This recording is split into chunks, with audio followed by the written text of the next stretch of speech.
We are not sorry for somebody who's dead. We are sorry for ourselves.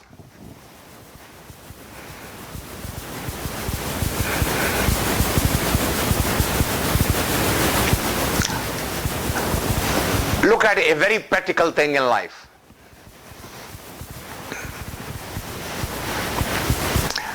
Let's imagine for a minute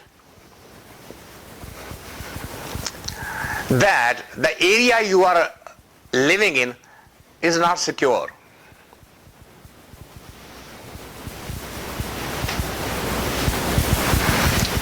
And you are ready to turn off the lights and going to sleep.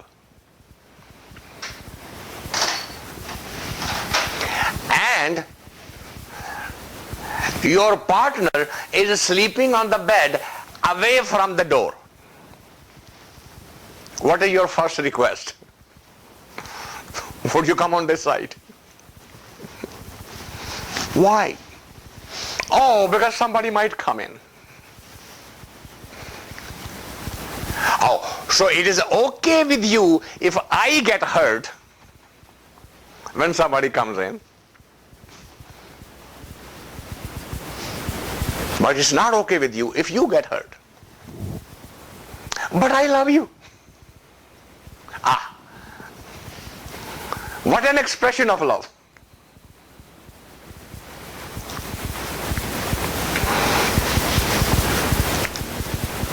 Somebody told me a real life experience. They went camping. They put the tent on. They were ready to go to sleep, turn off the lamp. And that's exactly what happened. The wife said, would you please come and sleep on this? I said, why? What if some bear comes in?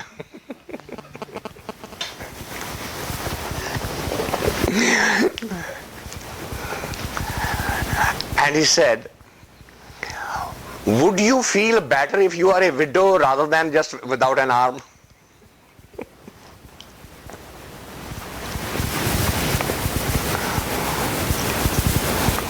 So what is husband to you then? Your perfect love? Or is he your protection? He is actually your protection. He is not your perfect love.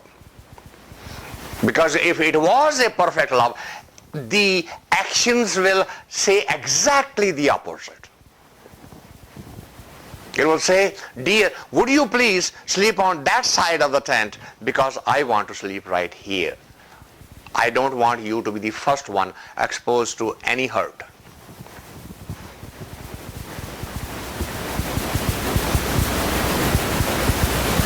And it goes for both.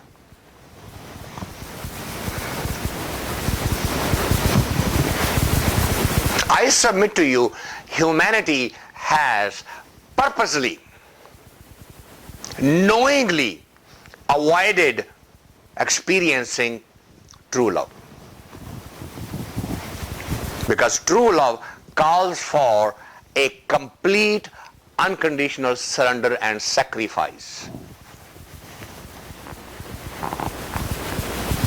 And no sacrifice will ever be big enough for a true lover.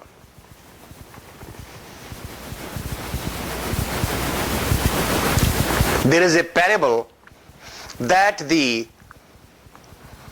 two lovers lived across a river, and the woman used to take an earthen pot, use it as a sport, and swim across the river. And the lover used to catch the fresh fish, cook it, and keep it ready for her to come.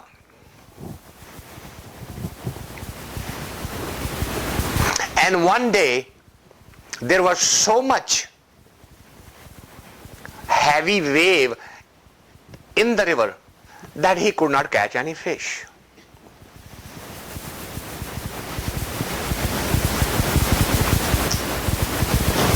And she is coming.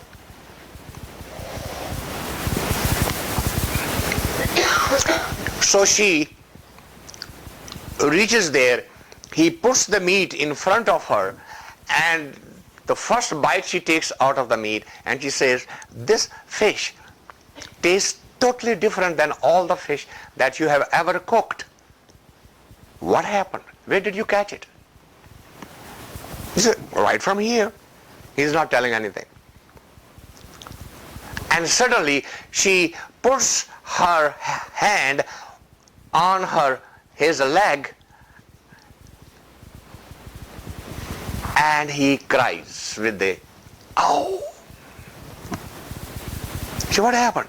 Oh, nothing. And then she looks at it, that he had actually cut the muscle of his thigh and cooked that because he couldn't catch the fish.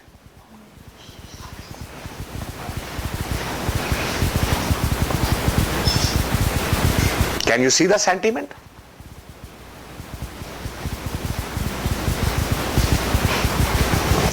The story ends that somebody sees it, that she goes every day, so he actually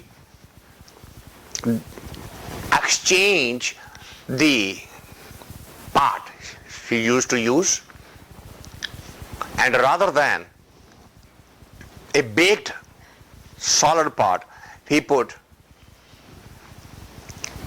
a clay pot which was not cooked. And she sees it. The moment she picks up, she sees this one is not going to go all the way, it's going to thus actually melt in the water.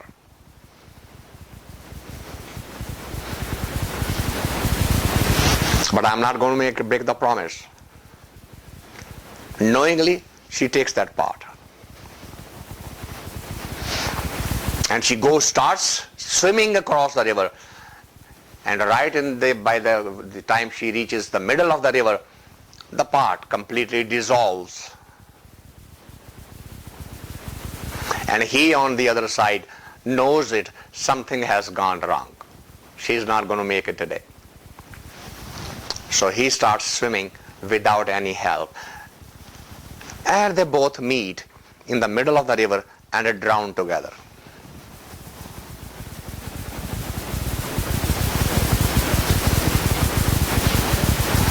Here is a metaphor for you. When the physical love reaches the height and becomes a spiritual love, where the physical body loses significance. So cutting the body and feeding is totally irrelevant, and dying for each other is completely irrelevant.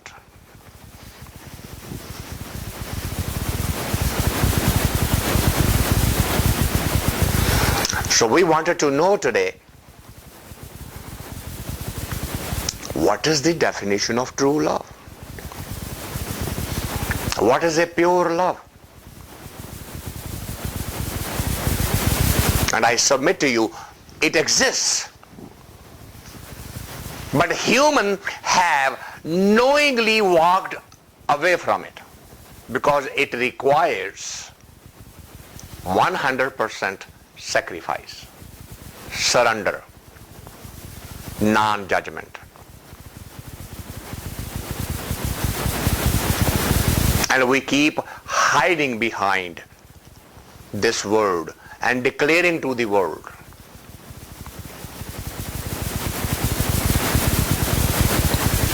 And we look at the people and say, well, what's my, well, he or she must be in love. No, they are not in love. Their hormones are confusing the hell out of them. They are not in love. They are attracted to each other. It's a pure attraction. It's not love.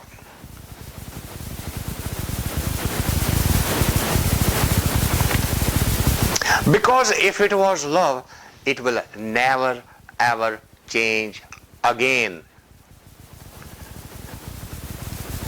Why are we experiencing a divorce rate of 60% in the first 2 years of the marriage. They were all in love once upon a time. What happened? Where did the love go? It didn't go anywhere. It was too much.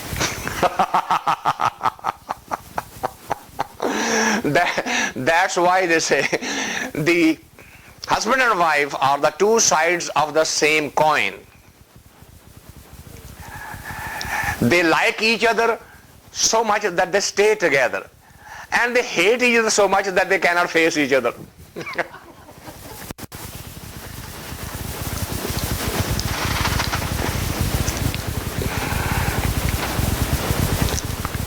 So my dear, don't confuse those emotions, those thoughts with the love. You can only love your Creator, and in that love you will never fall. That's why it is a misnomer, the term I fell in love. If you fell, then you are not in love, you are in lust.